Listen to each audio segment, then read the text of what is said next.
বাড়ছে কত 10%।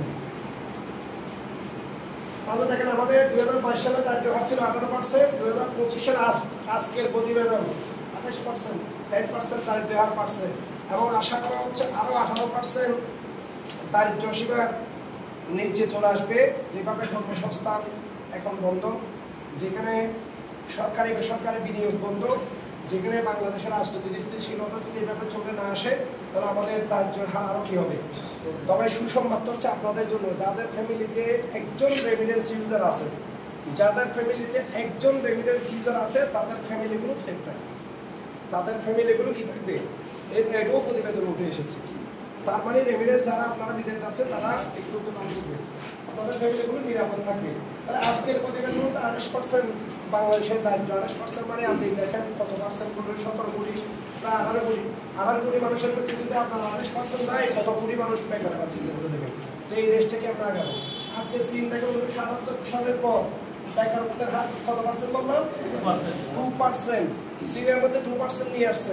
Singapore same, সিঙ্গাপুরের স্বাধীনতা 1965, সিঙ্গাপুরের স্বাধীনতা কত 1965 সালে স্বাধীন হয়ে লিং ইয়াট নামক একজন ব্যক্তি 30 বছর প্রধানমন্ত্রী ছিল।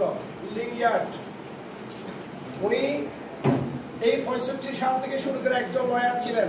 এরকম মালয়েশিয়া তো ওদেরকে বের করেছে দারিদ্র্যের জেলের দেশ, শুধু মাছ ধরে ধরে বিক্রি করে খেত, খুব গরিব এলাকা।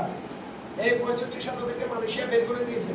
ওই মালয়েশিয়ার বের করে দেওয়ার পর 65 সালে ওরা লিং ইয়াট নামক একজন ব্যক্তি লিডার, যিনি চিন্তা করছেন এদেশকে সংস্কার করতে হবে, তিনি 13 লক্ষ স্টুডেন্টকে বিদেশে বিভিন্ন ইউনিভার্সিটিতে পড়ালেখার জন্য পাঠিয়ে দিয়েছেন।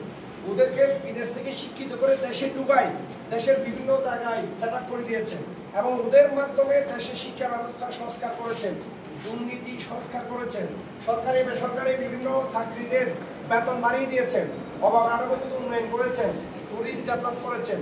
আজকে পৃথিবীতে সিঙ্গাপুর দক্ষিণ পূর্ব এশিয়ার একটি উন্নত সমৃদ্ধ অঞ্চল দেশ, যে দেশের মধ্যে পুরো পৃথিবীতে মাল্টিন্যাশনাল যত কোম্পানি আছে প্রত্যেকটি কোম্পানির কি আছে, প্রত্যেকটি কোম্পানির অফিস আছে সিঙ্গাপুরে।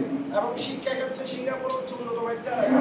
পৃথিবীতে যত দেশ থেকে শিক্ষার জন্য যায় সিঙ্গাপুরে যায়, চিকিৎসার জন্য মাউন্ট এলিজাবেথ না হসপিটাল, মাউন্ট এলিজাবেথ হসপিটালের মতো হসপিটাল, পৃথিবীতে উন্নত যে বড় বড় হসপিটালগুলো আছে এর মধ্যে অনেকগুলো আছে কোথায়, সিঙ্গাপুরে। এখন মানুষ দেখেন পুরো পৃথিবীতে চিকিৎসার জন্য, শিক্ষার জন্য, বিনোদনের জন্য, নিরাপদ আনন্দ উপভোগ করার জন্য কোথায় চলে যায়, সিঙ্গাপুরে চলে যায়। 1965 সালে খাওয়ার খেতে পারছেন, ওই যে আছে না এলাকার মধ্যে ফ্যামিলিতে হয় না যে টাকা ইনকাম করতে অভাব হলে বাইকে যুদ্ধ করে দেবে, এরকম আছে আমাদের। এরকম অবস্থায় দেখেন এই 1965 সালের সাথে কি করতে হবে, আপনাকে জরিমানা দিতে হবে 7,770 টাকা, 7,770 টাকা কি দিতে হবে, জরিমানা দিতে হবে।